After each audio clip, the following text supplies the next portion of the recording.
in generations, Italy formed a populist government. Why does that matter? Because Italy's ruling populist left-right coalition is both anti-mass migration and Eurosceptic.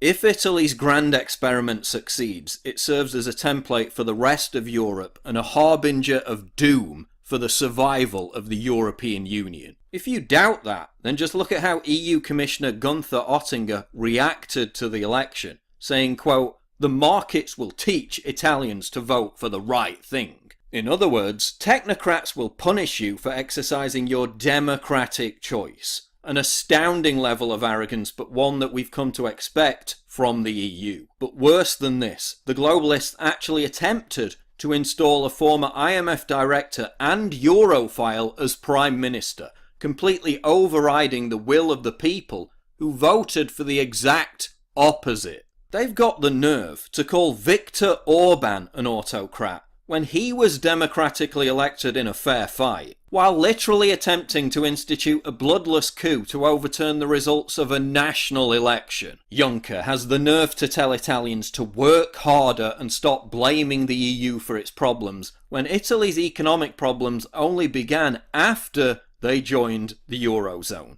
Before that, they were a powerhouse. If you doubt how much Italy's populist coalition threatens the European elite, just look at how two of its preeminent propaganda organs, the Financial Times and Der Spiegel, referred to what happened. The FT called the democratically elected coalition barbarians, while Der Spiegel said, quote, "Italy is destroying itself and dragging down Europe with it." Look at how George Soros reacted, spewing evidence-free conspiracy theories about Matteo Salvini being a puppet of Putin. Suffice to say, those globalist tears taste extra salty right now. While the new left-right coalition has numerous populist planks, the most important of which is undoubtedly its vehement opposition to mass immigration. League leader and Interior Minister Salvini has vowed to deport 500,000 illegal migrants. Salvini had a message for illegals during a rally on Sunday when he told them, quote, "The free ride is over, it's time to pack your bags."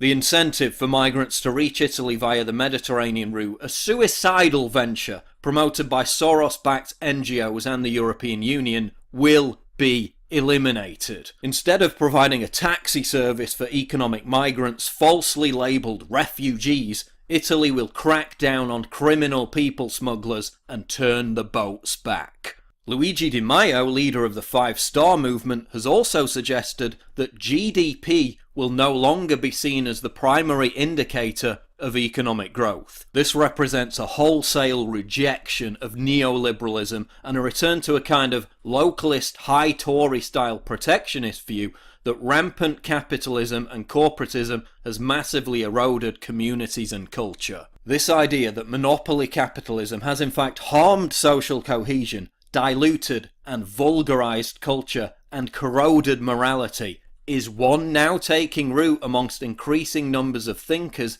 and influencers on the new right. Meanwhile, the League's Lorenzo Fontana, now Minister for Families, has even suggested that abortion and the promotion of gay marriage is part of a globalist plot to, quote, "erase our people." The new government plans to address Italy's plummeting birth rate by boosting welfare for mothers and providing free childcare facilities. By upholding the country's Catholic identity and proposing to register and monitor mosques, the populist coalition is also showing its intention to reassert Italy's Christian heritage. Putting itself at loggerheads with the Pope, who has embraced a wishy-washy internationalist view of Islam, completely at odds with the fact that Islamism is an invasive, aggressive doctrine that threatens the very survival of Europe as we know it. The coalition also wants to end sanctions on Russia and work with Moscow on combating the common threat of Islamic terrorism, a vital policy that Trump attempted to pursue in America